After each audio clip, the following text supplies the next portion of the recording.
এক স্বৈরাচার গেছে, এক জালেম বিদায় হয়েছে, আর এক জালেমকে জায়গা দেওয়া যাবে না। জোরে কোন কথা ঠিক কি না? বোঝেন বা না বোঝেন, আমার বলা দরকারে বলে যাচ্ছি। আপনারা মানেন বা না মানেন সেটা আপনাদের ব্যাপার। একটু মনোযোগ দিয়ে শুনবেন। রাখাল বলে পথিক, আমার এক নম্বর চাহিদা হযরত ওমরকে এক নজর দেখা, যে ওমর আল্লাহর কোরআন দিয়ে রাষ্ট্র চালানোর কারণে আমার মতন রাখাল না দেখা আল্লাহকে কলিজার মধ্যে জায়গা দিবার পারছি। ওমরকে যদি একটাবার দেখতে পাইতাম আমার জীবনের আশা আল্লাহ পুরা করত। আমার দুই নম্বর চাহিদা হলো, আমি রাখাল যখন মরে যাব, অধম রাখালকে আল্লাহ যেন জান্নাত দেয়। সঙ্গে সঙ্গে হয়তো তোমার দৌড়ে গিয়া রাখালের হাতটা খস করে ধরে তিনটা চুমা খাস। কয়টা? রাখালকে তুমি পাগল নাকি? আমার ঘামা হাতে তিনবার চুমা খেলা। ওমর ফারুক বলে, রাখাল তোমার দুই নম্বর চাহিদা আল্লাহ পুরা করছে, মরার সঙ্গে সঙ্গে আল্লাহ তোমাকে জান্নাত দিবে। আপনারা সুবহানাল্লাহ করলেন, কিন্তু রাখাল সুবহানাল্লাহ কয় না। ওমর ফারুক বলতেছে, রাখাল মরার সঙ্গে সঙ্গে আল্লাহ তোমাকে জান্নাত দেবে। রাখাল কিছুই কয় না। ওমর কয়, কে রে সুবহানাল্লাহ করলে কি হয়? রাখাল মুসকে মুসকে হাসে আর কয়, মরার পরে জান্নাত। ভালোই কইলে, মরার পরে জান্নাত পাবো, বাকি কথা ভালোই কইলে, কিন্তু জীবিত অবস্থায় ওমরকে দেখতে পাবো, এই নগদ কথা বলতে তোমার কোন জায়গা বাজায়? সারা জীবন খালি বাকি, নামাজ পড়লে জান্নাত, রোজা করলে জান্নাত, দান করলে জান্নাত, এই বাকির ওয়াজ বহু শুনছি। জোরে কোন কথা ঠিক কিনা? টাকা দিল 10, ব্যস্ত ফসা ফস, টাকা দিল 20, ব্যস্ত দিয়ে 20। মরে গেলে জান্নাত পাবো, ভালোই কইলে, কিন্তু হযরত ওমরকে এক নজর দেখতে পাবো, এই নগদ কথা বলতে তোমার কোন জায়গায় বাজে? ওমর ফারুক চিন্তায় পড়ে গেল, যে রাখাল আমাকে তওবা পড়াইছে, যে রাখাল আমাকে মুনাফিক কইছে, যে রাখাল আমাকে ভণ্ড কইছে। কয়টা কথা কইছে? কি পড়াছে? তওবা পড়াছে, মুনাফিক কছে, ভণ্ড কছে। এখন যদি ওমর ফারুক বলে আমি ওমর, বলাও সারা, রাখাল হাত ফেল করে মরাও সারা। চিন্তা করে দেখছেন কি পড়াছে? তওবা পড়াছে, মুনাফিক কছে, ভণ্ড কছে। এখন যদি হযরত ওমর বলে আমি ওমর, বলাও সারা, রাখাল হাত ফেল করে মরাও সারা, ওমর ফারুক চিন্তায় পড়ে গেলেন কি করব। এমন সময় আল্লাহর কোরআন এসে বলতেছে, ওমর ডাইরেক্ট যদি বলবার না পারো তাহলে হিকমত অবলম্বন করো। উদউ ইলা সাবিলি রাব্বিকা বিল হিকমাহ। তুমি যে ওমর, এইটা ডাইরেক্ট, বরং হিকমত করে বলো। ওমর ফারুক বলে, রাখাল ভাই সত্যিই যদি ওমরকে দেখতে চাও তাহলে ফজরের নামাজ তোমাকে সামনে কাতারে আদায় করা লাগবে। সামনে কাতারে যদি ফজর নামাজ পড়তে পারো, মেহরাবের দিকে লক্ষ্য করে দেখবে যেই মানুষটা ইমামতি করতেছে সেই মানুষটি হলেন হযরত ওমর। আপনার সুবহানাল্লাহ কন না কেন? আপনাকে এলাকার যারা ভোট পাবে তাদের মধ্যে কোন নেতা মুসল্লি হয় না ইমাম হয়, এটা আপনাদের দেখা দরকার। জোরে কোন কথা ঠিক কিনা? আমার এলাকায় 3 জন মুসল্লি, একটা হুজুর নাই। 3টা মুসল্লি মসজিদে, হুজুর নাই। আল্লাহর কে কাম হুজুর আসেনি। ওরা খালি বারবার ঘড়ি দেখতেছে। ইতিমধ্যে আমি মসজিদে ঢুকবার যাই, ওদের বারবার টাকা থেকে দেখে আমি ঢুকলাম, দরজার পাশে লুকে থাকলাম, দেখে এরা কি করে। যখন নামাজের সময় 1 মিনিট পার হয়ে গেছে, তখন একজন বলতেছে, ভাইরে আমি তো আওয়ামী লীগ করি। কে তুই কি করিস? কারণ বিএনপি। তুই কয় আমি জামাত। সামনে যা, সামনে যা। যে বলছে জামাত, তো সামনে যা। তখন বলতেছে, না ভাই আপনি হলেন সরকারি দল, আপনি সামনে যান। আওয়ামী লীগ বলে, পাগলা, পড়ে পারি রে, পড়াবার পারি না রে, পড়ে পারি কিন্তু পড়াবার পারি না। বিএনপি বলে, ভাই আপনি সামনে যান। আকামত দিবার পারি, ভাই সামনে যাওয়ার ক্ষমতা আমার নাই। তাহলে এখন কে সামনে যাবি? বলে তুমি যাও, জামাত ইসলামকে যুদ্ধ। ভাই পাগলা, মসজিদের মধ্যে জামাত বিএনপি আওয়ামী লীগ নাই, মসজিদের মধ্যে আমরা 3 জন ভাই ভাই। সুবহানাল্লাহ। খেলা পড়ে ভাই, তার পক্ষে ভ্যানালার পক্ষে না নেতার পক্ষে? সমস্ত মুসল্লি ভ্যানালার পক্ষে হবে। কারণ কি? যে তুমি নেতা ততক্ষণ পর্যন্ত তোমাকে আমরা মানতে পারি যতক্ষণ তুমি আল্লাহর হুকুম নবীর তরিকা মোতাবেক নামাজ পড়াবে। জোরে কোন কথা ঠিক কি না? আল্লাহর হুকুম নবীর তরিকা বাদ দিয়ে তুমি ইচ্ছা মতো উঠবে বসবে, তুমি যতই টাইটেল হও, দাওরা হও, আমরা তোমাকে মানব। সমস্ত সাহাবীরা যখন মাথা নিচু করে দাঁড়িয়ে আছে, এমন সময় 30 পারা কোরআনের হাফেজ লক্ষ লক্ষ হাদিসের হাফেজ, নাম হলো আব্দুল্লাহ ইবনে ওমর। বাবার পাশে দাঁড়ায় বলতেছে, রে নবীর সাহাবীরা, তোমরা খাটো পাঞ্জাবে হলো আজকে নতুন কাপড় পরে নামাজ পড়তে আইছো, কিন্তু আমার পরনের দিকে তাকায় দেখ, আমার পরনে কিন্তু নতুন কাপড় নাই। উসমান গনি বলে, আব্দুল্লাহ, আজকে জুমার দিনে নতুন কাপড় না পরে এই পুরাতন কাপড় কেন পরেছো?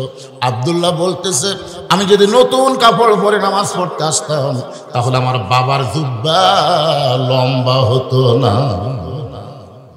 যে জুব্বা লম্বা হওয়ার কারণে খুতবা শুনবা না, এই জুব্বা লম্বা হতো না। রে নবীর সাহাবীরা, তোমরা সবাই যখন ঘুমায় যাও তখন আমার বাবা ঘুমায় না। আমার বাবা যেদিন থেকে মদিনার খলিফার দায়িত্ব নিছে সেদিন থেকে চোরের মতন চুপি চুপি মানুষের সুখ দুঃখ নিজের তোকে দেখে। একদিন রাত্রেবেলা যখন বের হচ্ছে, ওমর ফারুকের বিবি বলতেছে, এত গভীর রাত্রে কোথায় যাবেন? বলে, জনগণ কিভাবে আছে একটু দেখবার চাই। আপনার তো চৌকিদারও নাই, পুলিশও নাই, র্যাবও নাই, আপনি একা একা চোরের মতন যাবেন, আপনার নিরাপত্তা কে দিবে?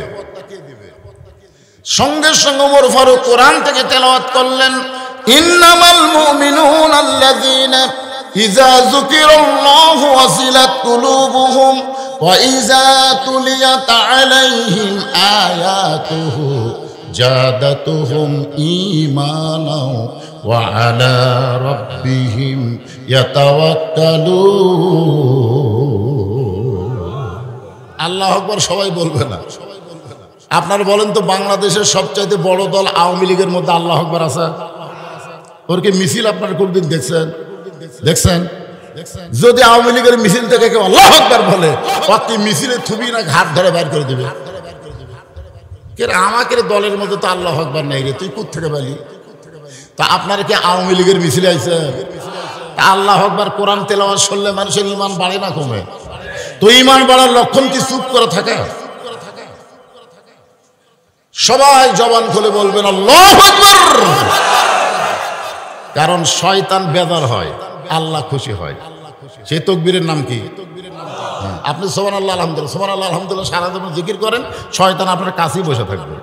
কিন্তু যে আল্লাহু আকবার বলবেন, এত জোরে শয়তান দৌড় দিবে, রাসূল বলেছেন ওর পিছন দিক থেকে বাতাস বের হবে। আমাদের বাংলাদেশে একটা দল আল্লাহু আকবার পছন্দ করেনি, কারণ এই দলটা শয়তানি দল। জোরে কোন কি দল? যেই দলের মধ্যে আল্লাহু আকবার নাই, এটা কি দল? কথা কন না কেন? আগামী নির্বাচনে দেখবেন বাংলার জমিনে যেই দলে আল্লাহু আকবার স্লোগান থাকে না, ওই দলে মুসলমান কোনোদিন ভোট দিতে পারে না। জোরে কোন কথা ঠিক? হ্যাঁ, বোঝা লাগবে তো। আপনি কাক সিল মারতেছেন, এই ভোট হিসাব নেওয়া হবে। ইন্নাল্লাহা ইয়ামুরুকুম আন তুআদ্দুল আমানাতি ইলা আহলিহা ওয়া ইযা হাকামতুম বাইনান নাস আন তাহকুমু বিল আদল। একটু মনোযোগ দিয়ে শুনবেন। আব্দুল্লাহ বলতেছে, দুনিয়ার সবাই যখন ঘুমিয়ে গেছে তখন আমার বাবা চুপি চুপি আমার ঘরের দরজা এসে ডাকতেছে, আব্দুল্লাহ আব্দুল্লাহ। আমি দরজা খুলে দেখি বাবার হাতে একটা পাঞ্জাবি। আমি খুশি হয়ে বললাম, বাবা বাইতুল মাল থেকে আমার একটা পাঞ্জাবি দিছে, এই গভীর রাত্রে আপনি আর একটা দিবে রাইছেন? আসলে নেতার বেটা হওয়ার মধ্যে লাভ আছে, একটা পাইছি আর একটা দিবে রাইছেন। ওমর ফারুক বলেন, আব্দুল্লাহ এইরকম সাহস তোমার কোত্থেকে হয় যে একটা পাঞ্জাবি পাইছো আমি আর একটা দিবে রাইছি? বাজান, যে পাঞ্জাবি নিয়ে তোমার সামনে দাঁড়াইছি এইটা আমার ভাগে পড়ছে। তুমি বলো এই ছোট খাটো পাঞ্জাবি পরে আগামীকাল খুতবা দেওয়া যায়? আমি একটা ইমাম মানুষ। তা আব্দুল্লাহ বলতেছে, আমারে কি বলেন? বলে, তোমার পাঞ্জাবিটা আমাকে একটু দান করে দাও বাবা। আব্দুল্লাহ বলে, গভীর রাত্রে আমার পাঞ্জাবি আমার বাবাকে দান করে দিলাম। বাবার পাঞ্জাবি আমার পাঞ্জাবি একত্র করে বাবা লম্বা জুব্বা বানায় খুতবা দেয়। এখন বলো বাবার খুতবা শোনা যায় কিনা যায়? সমস্ত সাহাবীরা চিল্লায় বলে, আল্লাহর কোরআন যখন দুনিয়াতে চালু হবে, আল্লাহর কোরআন অনুযায়ী যখন মুসলমান চলবে, এমন ভালো মানুষকে নেতা হিসাবে দেখা যাবে। এখন আপনারা বলেন, এই কোরআন অনুযায়ী যদি আমরা চলার চিন্তা করি তাহলে নেতা ভালো হবে না খারাপ হবে? আরো জোরে বলেন। নেতা শুধু ভালো হবে না, কোরআন যখন বাংলাদেশে চালু হবে তখন কর্মীরাও ভালো হবে। কর্মী আগে, কর্মী তারপরে তো নেতা। আপনার বলেন তো, বাংলাদেশের প্রায় 64 জেলায় নেতা নির্বাচন হলো গত মাসে। 64 জেলায় একটা নেতাও কিন্তু দায়িত্ব নেওয়ার সময় হাসি মুখে নেয় নাই, সবাই কান্দা কান্দা দায়িত্ব নিয়েছে। কারণ তারা জানে নেতার কোনো অহংকার চলবে না, নেতার উপরে বিশাল দায়িত্ব, এটা পালন করা লাগবে। জোরে কোন কথা ঠিক কি না? আজকে এমপি হলে, মন্ত্রী হলে, ওরে মোশান ভাই, কিন্তু আল্লাহর কোরআনে যখন রাষ্ট্র চলবে তখন একজন কর্মীর চরিত্র কেমন হবে? অর্ধ পৃথিবীর খলিফা হযরত ওমর ছদ্মবেশে মদিনার অলি গলি ঘুরতেছে কোরআনের একটা কর্মী দেখার জন্য। ধরে কোন কি দেখার জন্য? হঠাৎ হযরত ওমর দেখতে পায় দুই পাহাড়ের মাঝখানে একটা ফাঁকা জায়গায় একটা রাখাল উট আর দুম্বা চড়ায়। ওমর ফারুক কোরআনের কর্মী যাচাই করার জন্য রাখালকে সালাম দিলেন, ও রাখাল ভাই, আমার পেটে ক্ষুধা লাগছে, আমি উটের এক পেয়ালা দুধ চাই। রাখাল মুস্কি মুস্কি হাসে। ওমর ফারুক বলে, তোমারে সালাম দিলাম, উটের এক পেয়ালা দুধ চাইলাম, তুমি কিছু না বলে হাসো কেন? রাখাল বলতেছে, পথিক, আগে তোমার পরিচয় দাও। ওমর ফারুক চিন্তায় পড়ে গেলেন, আমি ছদ্মবেশ ধারণ করেছি কোরআনের কর্মী দেখার জন্য, এখন যদি আমার পরিচয় দেই তাহলে ঘুমুর ফাঁস হয়ে যায়। এমন সময় আল্লাহর কোরআন বলে, ওমর, রাখাল যখন তোমার পরিচয় চাইছে তুমি আসল পরিচয় দাও। তোমার আসল পরিচয় হলো মিল্লাত আবিকুম ইব্রাহিম হুয়া সাম্মাকুমুল মুসলিমিন। ওমর ফারুক বললেন, রাখাল ভাই, আমার পরিচয় হলো আমি একজন মুসলমান। রাখাল বলতেছে, আসল না নকল? ওমর ফারুক চুপ করছে, কি রে, মুসলমান তো মুসলমানই, এর আমাদের আসল নকল কি? আপনার বলেন তো, মাগরিব এশার নামাজ না পড়ে তারা ওয়াজ শুনতেছে, এরা কি আসল না ভেজাল? কথা কন না কেন? আল্লাযীনা ইম্মাক্কান্নাহুম ফিল আরদ, বাংলার জমিন যখন কোরআন দিয়ে চলবে আর কোন নেতা যখন চেয়ারে বসবে, তার 1 নম্বর দায়িত্ব হলো পদ্মা সেতু নির্মাণ না, 1 নম্বর দায়িত্ব হলো নামাজ কায়েম করা। জোরে কোন কথা ঠিক কিনা? আজকে আমরা মুসলমান দাবি করি কিন্তু নামাজ পড়ি না, অথচ রাসূল বলেছে লা সালাতা লা ঈমান, যার নামাজ নাই তার ঈমানই নাই। আচ্ছা, ঈমান যদি না থাকে সে মুসলমান হবার পারে? লা সালাতা লা দীনা, যার নামাজ নাই তার কোনো ধর্ম নাই। রাখাল বলে, পথিক, তুমি যে মুসলমান দাবি করলা, তুমি আসল না নকল?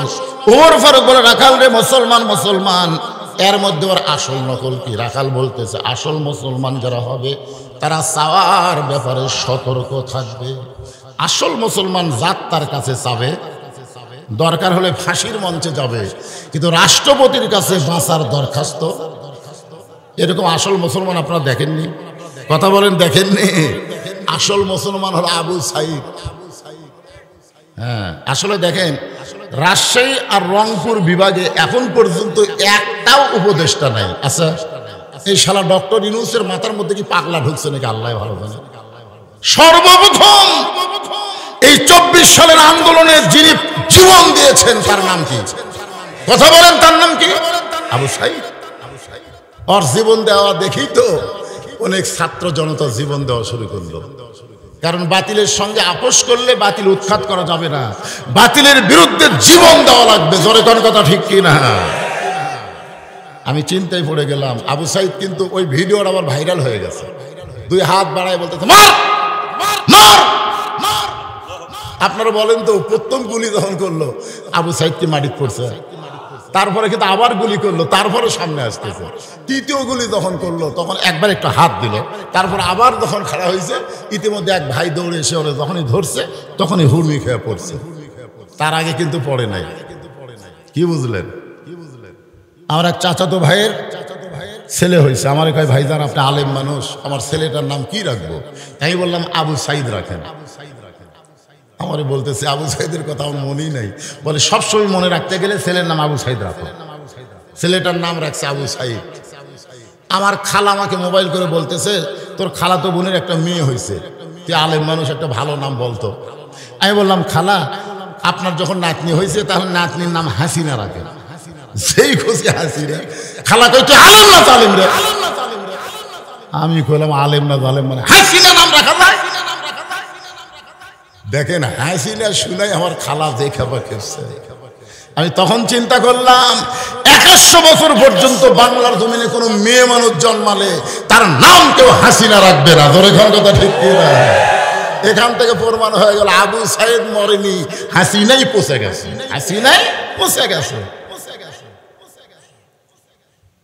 রাখাল বলে পথিক, তুমি যদি আসল মুসলমান হও তাহলে তুমি দুধ চাইলা কার কাছে?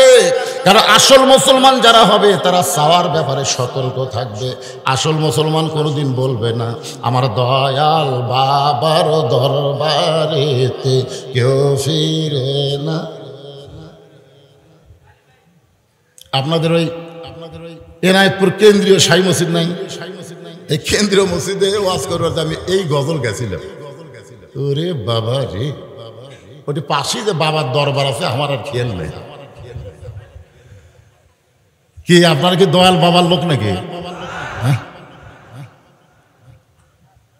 যদি কেউ বলে আমার দয়ার আল্লাহর দরবারেতে কেউ ফিরে না খালি হাতে, আল্লাহ আল্লাহ, ঠিক নাই?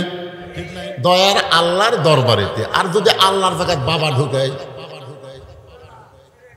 জোরে বলেন, আল্লাহর জায়গায় বাবা ঢুকান কি তাওহীদ না শিরক?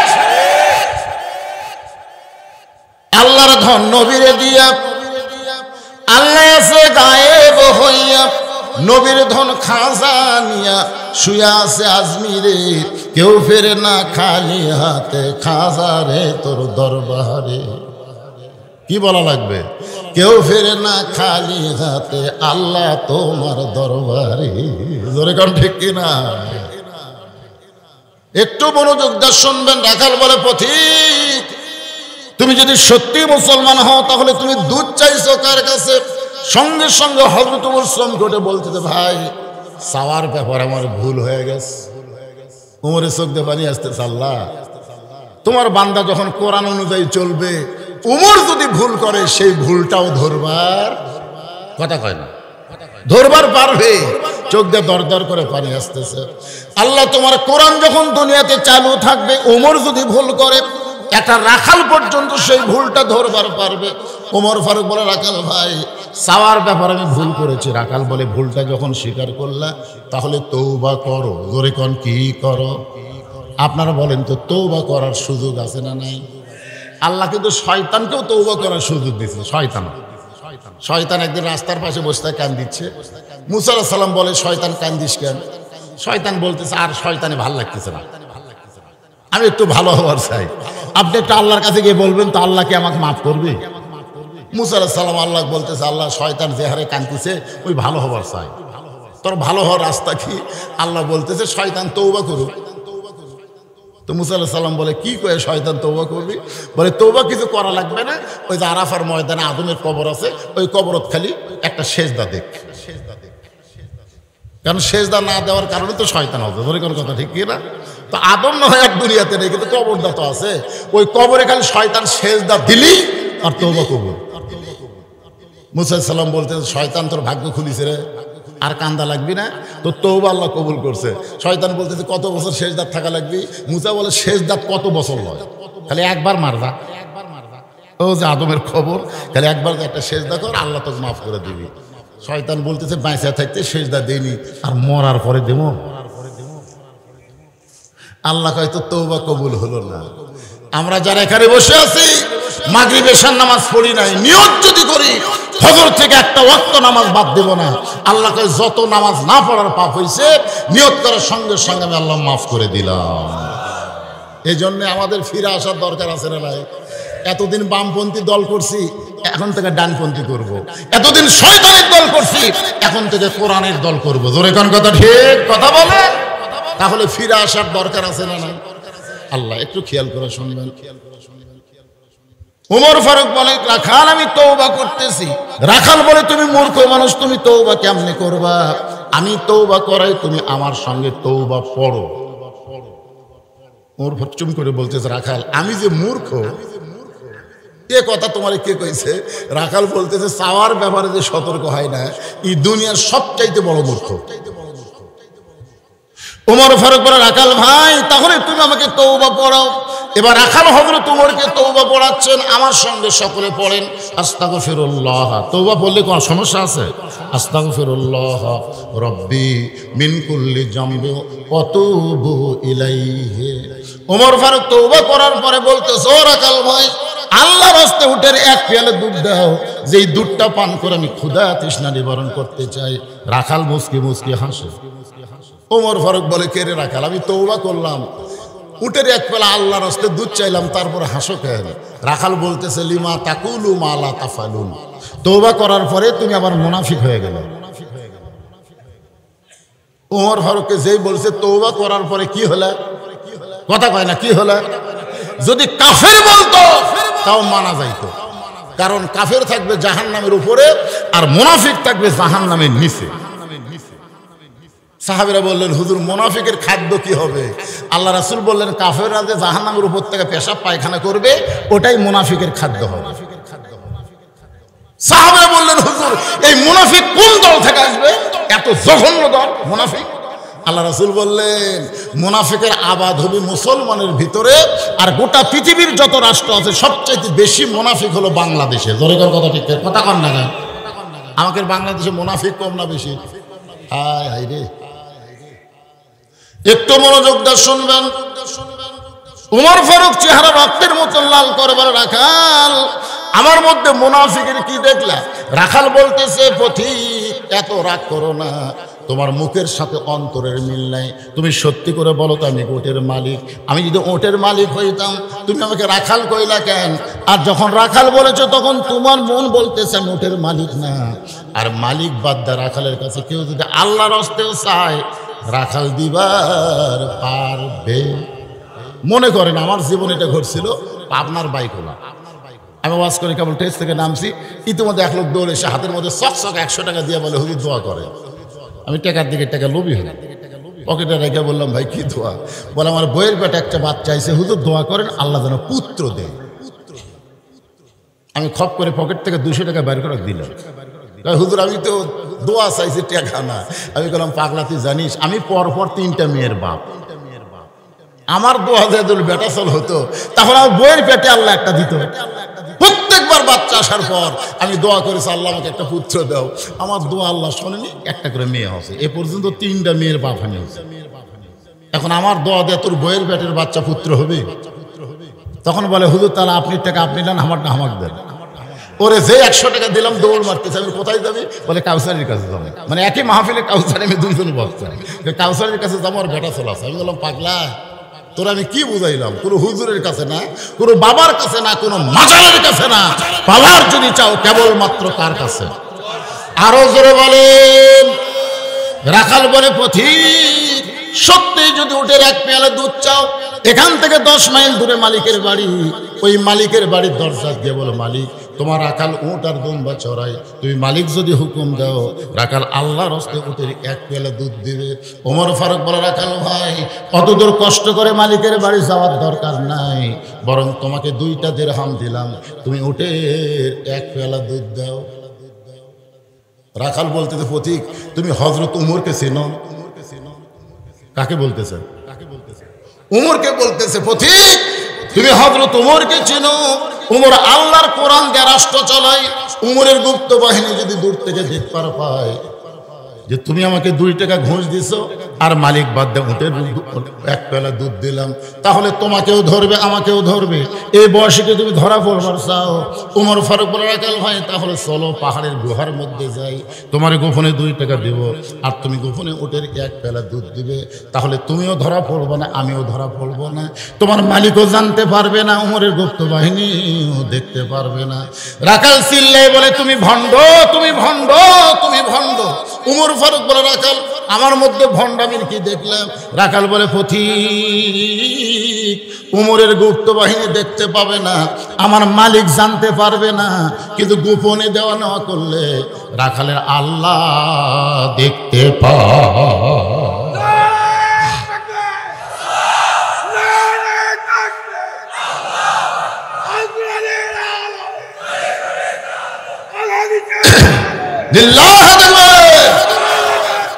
আপনার বলেন বর্তমানে বাংলাদেশে প্রত্যেকটা ছেলেরা যদি এই বিশ্বাস করত কেউ না দেখলো আল্লাহ দেখতেছে, তাহলে মোবাইলের খারাপ ভিডিও দেখতে পারতো? এরা দরজা জানলা মনে করে বন্ধ করে কি মনে করে কেউ চেতন নাই রে, সবাই যখন ঘুমায় গেছে এই সুযোগ একটু কি তোমার দুই কান্দে দুই মোহরি আছে না নাই? তোমার দুই কান্দে দুই মোহরি লিখিতেছেন ডায়েরি, দলিল দেখে রায় দিবে, টাকা পয়সার নাই কারবার। আলহামদুলিল্লাহ, জোরে বলেন আছে না নাই? যেই বলছে রাখাল কেউ না দেখলো আল্লাহ দেখবে, সঙ্গে সঙ্গে হযরত ওমর মারছে দৌড়, এক দৌড়ে পাহাড়ের পাদদেশে গিয়া 2 রাকাত শুকর নামাজ পড়ে বলতেছে, আল্লাহ তোমার কোরআন এত সুন্দর, তোমার কোরআন যখন দুনিয়াতে চালু থাকে তখন কেউ না দেখলো কে দেখে? আপনারা বলেন তো অতীত সময়ে একজন কয় সিল মারছে? কথা কয় না, গল্প করতেছে কখন? সকালবেলা, মানে রাতের বেলা ভোট আছে তো সকালবেলা বলতেছে তুই কয়টা মারলি? ভাই আমি তো মোমবাতির আলো দিয়ে মারছি 100টা মারছি। আরে পাগলা আমি 2 মুড়ি শ্বাস করছি রে, কেউ দেখেনি। আরে দরজা জানলা বন্ধ করে মারছি, কে দেখবে? আপনারা বলেন তো কে দেখছে? আরো জোরে। ওমর ফারুক বলতেছে, আল্লাহ তোমার কোরআন এত সুন্দর, আমি রাখালকে না দেখলে তোমার কোরআন বুঝতে পারতাম না। আমি রাখালকে দেখি না আল্লাহ, রাখালের ভিতরে তোমার কোরআন দেখতে পাই। রাখাল কাছে এসে বলতেছে, পথিক যতই কান্দ উটের দুধ দিবার পারলাম না। ওমর ফারুক বলে, রাখাল ভাই উটের দুধের কোনো দরকার নেই, বরং তোমার কাছে আমি জানতে চাই তুমি না দেখা আল্লাহকে, মনোযোগ দিয়ে শুনবেন, না দেখা আল্লাহকে কলিজার মধ্যে জায়গা দিয়ে তুমি যে আল্লাহর কোরআন অনুযায়ী চলতেছো, এর বিনিময়ে তোমার চাহিদা কি? তোমার তো একটা চাহিদা আছে। আপনারা বলেন তো আবু সাইদের চাহিদা কি? মুগ্ধর চাহিদা কি? আজকে যাদেরকে অন্যায়ভাবে ফাঁসি দেওয়া হলো, 50 বছর কোরআনের হক তাফসীর করে জেলখানায় বন্দী হলো, আপনারা বলেন তো তাদের চাহিদা কি?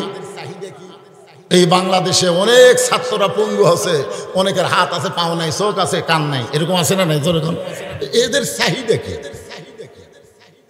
আপনারা যারা ইসলামে আন্দোলন করেন, বাংলাদেশে যারা সুন্দর আমল করতে চান, আইয়ুকুম আহসানু আমালা, সুন্দর আমল যারা করতে চান, এই আমল করতে গেলে বাতিলের বিরুদ্ধে আমাদের জীবন দেওয়া লাগতে পারে। জোরে কথা ঠিক না? এর বিনিময়ে আপনার চাহিদা, একটা চাহিদা তো আছে না নাই? ওমর ফারুক বলে, রাখাল তুমি যে আল্লাহর কোরআন অনুযায়ী চলতেছো, কেউ না দেখলেও তোমাকে আল্লাহ দেখবে, এই বিশ্বাস করলে যাই নিয়ে তোমার চাহিদা কি? তোমার তো ভালো একটা বাড়িও নাই, ভালো একটা চাকরিও নাই, রোদে পুড়ে পুড়ে উট দুম্বা চড়াও, এর বিনিময়ে তুমি কোরআন অনুযায়ী চলতেছো, তোমার চাহিদা কি জানতে চাই। সঙ্গে সঙ্গে রাখাল বলে, পথিক আমার চাহিদা যদি জানতে চাও তাহলে শোনো, আমার চাহিদা হলো রব্বানা, সকলে পড়েন, রব্বানা আতিনা ফিদ দুনিয়া হাসানাতাও ওয়া ফিল আখিরাতি হাসানা ওয়া কিনা আযাবান্নার। ওমর ফারুক বলতেছে, রাখাল ভাই আমি তোমার কাছে চাহিদার কথা শুনতে চাইলাম, আর তুমি আল্লাহর কোরআন তেলাওয়াত করলা। রাখাল বলে, পথিক তুমি আসলেই মূর্খ। ওমর ফারুককে কি বলতেছে? তুমি আসলেই মূর্খ। আমি কোরআনের আয়াতদের 2টা চাহিদার কথা বললাম। 1 নম্বর চাহিদা হলো দুনিয়ার সৌন্দর্য, 2 নম্বর চাহিদা হলো আখিরাতের সৌন্দর্য। দুনিয়ার সৌন্দর্য হলো মহামানব হযরত উমরকে আমি এক নজর দেখতে চাই, যে উমর আল্লাহর কোরআন অনুযায়ী রাষ্ট্র চালানোর কারণে আমার মতন রাখাল না দেখা আল্লাহকে কলিজার মধ্যে জায়গা দেবার পারছি, সেই হযরত উমরকে খালি একটা বার, জোরে বলেন কয়বার? একটা বার যদি দেখতে পারতাম, দুনিয়ার চাহিদা আল্লাহ আমার পুরা করতো। আপনারা বলেন তো ভালো নেতা দেখার আশা করার দরকার আছে না নাই? আপনারা কি বাংলার মানুষ ভালো নেতা দেখতে পারছেন না হাসিনার মতোই দেখতে পারছেন? আমার এলাকায় বুঝলেন আওয়ামী লীগ যেদিন পলে গেছে ভাই, হায় হায়, 5 তারিখে 6 তারিখে যত আওয়ামী লীগের ব্যবসা, পুকুর পুষ্করি, দোকান, মার্কেট সব সারা বিএনপিরা দখল করেছে সব। আমাদের বগুড়া জেলা আমির বলল, আমাদের জামাত ইসলামের একজন কর্মী অন্যর দোকানে অন্যর বাড়িতে গেছে, প্রমাণ দিলে সঙ্গে সঙ্গে তাকে বহিষ্কার করা হবে। এখন পর্যন্ত একজনও বার করা পারেনি। তার মানে কি বোঝা গেল, একজন গেছে আর একজন খাচ্ছে। জোরে কোন কথা ঠিক কিনা? চিন্তা ভাবনা করা লাগবে। এক স্বৈরাচার গেছে, এক জালেম বিদায় হয়েছে, আর এক জালেমকে জায়গা দেওয়া যাবে না। জোরে কোন কথা ঠিক কিনা? বোঝেন বা না বোঝেন, আমার বলা দরকারে বলে যাচ্ছি। আপনারা মানেন বা না মানেন সেটা আপনাদের ব্যাপার। একটু মনোযোগ দিয়ে শুনবেন। রাখাল বলে পথিক, আমার এক নম্বর চাহিদা হযরত ওমরকে এক নজর দেখা। যে ওমর আল্লাহর কোরআন দিয়ে রাষ্ট্র চালানোর কারণে আমার মতন রাখাল না দেখা আল্লাহকে কলিজার মধ্যে জায়গা দিবার পারছি। ওমরকে যদি একটাবার দেখতে পাইতাম আমার জীবনের আশা আল্লাহ পুরো করতো। আমার 2 নম্বর চাহিদা হলো, আমি রাখাল যখন মরে যাব, অধম রাখালকে আল্লাহ যেন জান্নাত দেয়। সঙ্গে সঙ্গে হয়তো তোমার দৌড়ে গিয়া রাখালের হাতটা খস করে ধরে 3টা চুমা খাস। কয়টা? রাখালকে তুমি পাগল নাকি? আমার ঘামা হাতে 3বার চুমা খেলা। ওমর ফারুক বলে, রাখাল তোমার 2 নম্বর চাহিদা আল্লাহ পুরা করছে, মরার সঙ্গে সঙ্গে আল্লাহ তোমাকে জান্নাত দিবে। আপনারা সুবহানাল্লাহ কইলেন, কিন্তু রাখাল সুবহানাল্লাহ কয় না। ওমর ফারুক বলতেছে, রাখাল মরার সঙ্গে সঙ্গে আল্লাহ তোমাকে জান্নাত দেবে। রাখাল কিছুই কয় না। ওমর কয়, কে রে সুবহানাল্লাহ কইলে কি হয়? রাখাল মুসকে মুসকে হাসে আর কয়, মরার পরে জান্নাত। ভালোই কইলে, মরার পরে জান্নাত পাবো, বাকি কথা ভালোই কইলে, কিন্তু জীবিত অবস্থায় ওমরকে দেখতে পাবো, এই নগদ কথা বলতে তোমার কোন জায়গা বাজায়? সারা জীবন খালি বাকি। নামাজ পড়লে জান্নাত, রোজা করলে জান্নাত, দান করলে জান্নাত, এই বাকির ওয়াজ বহু শুনছি। জোরে কোন কথা ঠিক কিনা? টাকা দিল 10, ব্যস্ত ফসা ফস, টাকা দিল 20, ব্যস্ত দিয়ে 20। মরে গেলে জান্নাত পাবো, ভালোই কইলে, কিন্তু হযরত ওমরকে এক নজর দেখতে পাবো, এই নগদ কথা বলতে তোমার কোন জায়গায় বাজে? ওমর ফারুক চিন্তায় পড়ে গেল। যে রাখাল আমাকে তওবা পড়াইছে, যে রাখাল আমাকে মুনাফিক কইছে, যে রাখাল আমাকে ভণ্ড কইছে। কয়টা কথা কইছে? কি পড়াছে? তওবা পড়াছে, মুনাফিক কছে, ভণ্ড কছে। এখন যদি ওমর ফারুক বলে আমি ওমর, বলাও সারা, রাখাল হাত ফেল করে মরাও সারা। চিন্তা করে দেখছেন কি পড়াছে? তওবা পড়াছে, মুনাফিক কছে, ভণ্ড কছে। এখন যদি হযরত ওমর বলে আমি ওমর, বলাও সারা, রাখাল হাত ফেল করে মরাও সারা। ওমর ফারুক চিন্তায় পড়ে গেলেন, কি করব? এমন সময় আল্লাহর কোরআন এসে বলতেছে, ওমর ডাইরেক্ট যদি বলবার না পারো তাহলে হিকমত অবলম্বন করো। উদউ ইলা সাবিলি রাব্বিকা বিল হিকমাহ। তুমি যে ওমর, এটা ডাইরেক্ট, বরং হিকমত করে বলো। ওমর ফারুক বলে, রাখাল ভাই সত্যি যদি ওমরকে দেখতে চাও তাহলে ফজরের নামাজ তোমাকে সামনে কাতারে আদায় করা লাগবে। সামনে কাতারে যদি ফজর নামাজ পড়তে পারো, মেহরাবের দিকে লক্ষ্য করে দেখবে যেই মানুষটা ইমামতি করতেছে সেই মানুষটি হলেন হযরত ওমর। আপনার সুবহানাল্লাহ কন না কেন? আপনাকে এলাকার যারা ভোট পাবে তাদের মধ্যে কোন নেতা মুসল্লি হয় না ইমাম হয়, এটা আপনাকে দেখা দরকার। জোরে কোন কথা ঠিক কিনা? আমার এলাকায় 3 জন মুসল্লি, একটা হুজুর নাই। 3টা মুসল্লি মসজিদে, হুজুর নাই। আল্লাহর কে কাম হুজুর আসেনি। ওরা খালি বারবার ঘড়ি দেখতেছে। ইতিমধ্যে আমি মসজিদে ঢুকবার যাই, ওদের বারবার টাকা থেকে দেখে আমি ঢুকলাম, দরজার পাশে লুকে থাকলাম, দেখে এরা কি করে। যখন নামাজের সময় 1 মিনিট পার হয়ে গেছে, তখন একজন বলতেছে, ভাইরা আমি তো আওয়ামী লীগ করি। কে তুই কি করিস? কারণ বিএনপি। তুই কে? আমি জামাত। সামনে যা, সামনে যা। যে বলছে জামাত, তো সামনে যা। তখন বলতেছে, না ভাই আপনি হলেন সরকারি দল, আপনি সামনে যান। আওয়ামী লীগ বলে, পাগলা, পড়ে পারি রে, পড়াবার পারি না রে, পড়ে পারি কিন্তু পড়াবার পারি না। বিএনপি বলে, ভাই আপনি সামনে যান। আকামত দিবার পারি ভাই, সামনে যাওয়ার ক্ষমতা আমার নাই। তাহলে এখন কে সামনে যাবি? বলে তুমি যাও, জামাত ইসলামকে যুদ্ধ। ভাই পাগলা, মসজিদের মধ্যে জামাত বিএনপি আওয়ামী লীগ নাই, মসজিদের মধ্যে আমরা 3 জন ভাই ভাই। সুবহানাল্লাহ, খেলা পড়ে ভাই।